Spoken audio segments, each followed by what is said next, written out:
Hello, friends. What I'm about to tell you is an anecdote. It's a strange anecdote and a little bit of a mystery that touches upon everything from family history to Family Guy. Hello, my name is Ian Lamont. I'm the founder of Easy Genie, and I run a genealogy publishing company. And one of the things that I always encourage my customers and readers and anyone else who will listen really is to preserve and share stories. Family stories can resonate down the generation. They can be personal, they can be serious, they can be profound or connected to historical events, but it's often the anecdotes that people remember the most. So the story I'm about to tell you today definitely fits into the anecdote mold. It's kind of funny, and there's a mystery and an obstacle that I'm trying to figure out, and maybe you actually have some ideas about how to help me go about doing this. It relates to my youth when I lived overseas and worked as a newspaper journalist. And believe it or not, there are strange parallels with several TV shows, American TV shows, that can kind of connect people now to what happened to me. This is about 25 years ago. So anyways, let me get started with it. I lived in Taiwan for most of the 1990s. I had a great time there, met my future spouse there. I studied Mandarin, and also I worked as a journalist. And for part of the time, I worked as a newspaper journalist, basically as the editor of the art section of this newspaper.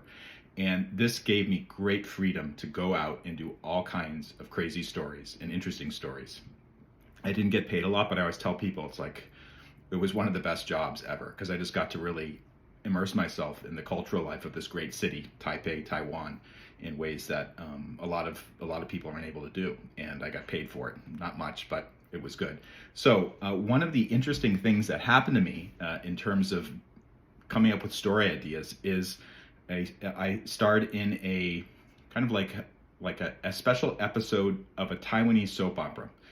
This Taiwanese soap opera is a little hard to understand unless you have seen the old Michael Landon soap opera called Highway to Heaven, in which Michael Landon, he was on Little House on the Prairie.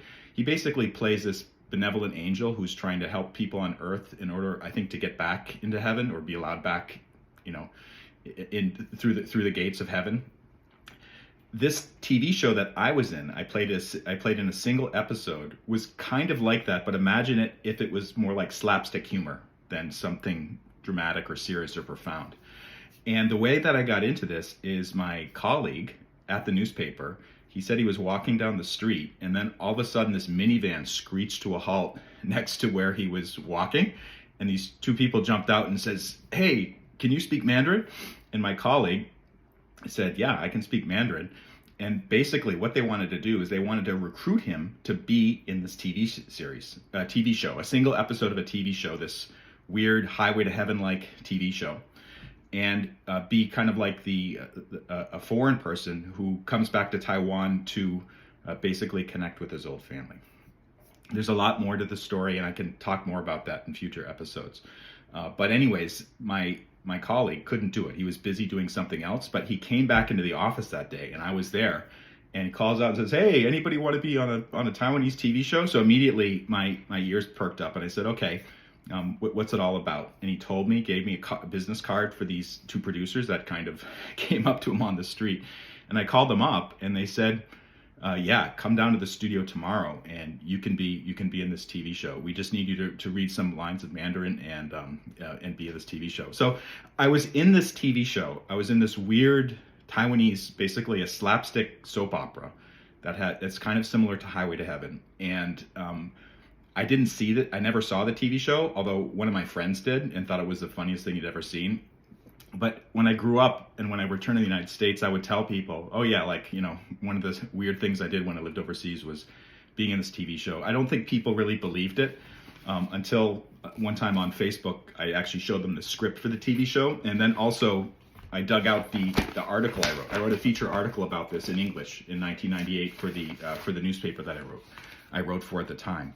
And it didn't really have much significance. It's just like this weird little anecdote, kind of trotted out at a barbecue or something like that, haha.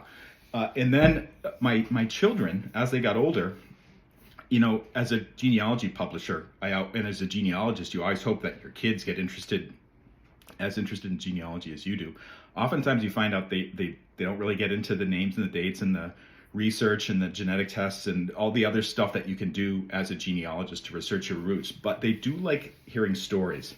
And one thing that happened maybe about 6 months ago is my daughter, who's now in college, came up to me and said, "Oh yeah, you know that story you talked about being on the Taiwanese soap opera. That's like a Family Guy episode."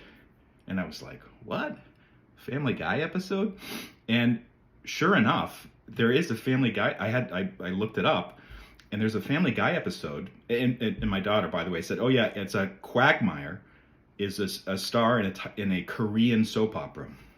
So first of all, when she said Quagmire is a star in a Korean soap opera, I kind of groaned, because Quagmire, as you know, has some pretty serious faults. But this is actually, there's many aspects of this Family Guy episode that are, it's not only very funny, but it's actually, it's touching in several ways.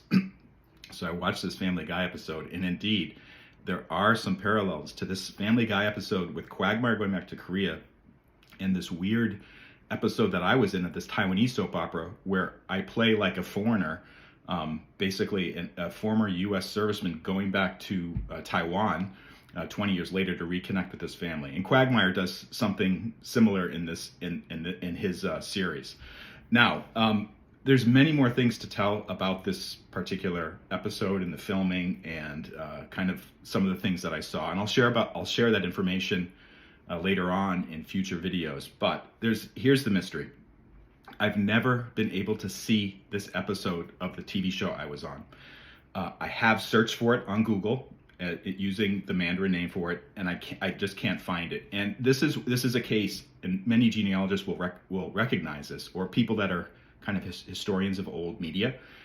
A lot of stuff doesn't make the transition to digital.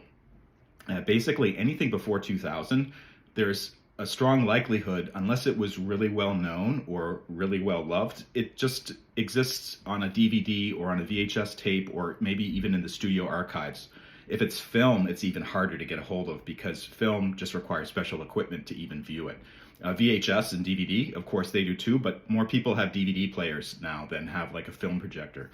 In any case, I can't find an online archive of this particular show, like a consistent archive. There's a couple clips here and there of different episodes of the same show, but I can't find the episode that I was in. So one thing I'm trying to do is I'm trying to figure out how can I get a copy of this TV show that I was in, and show it to my kids, connect with them in some way, maybe even show it here on TikTok.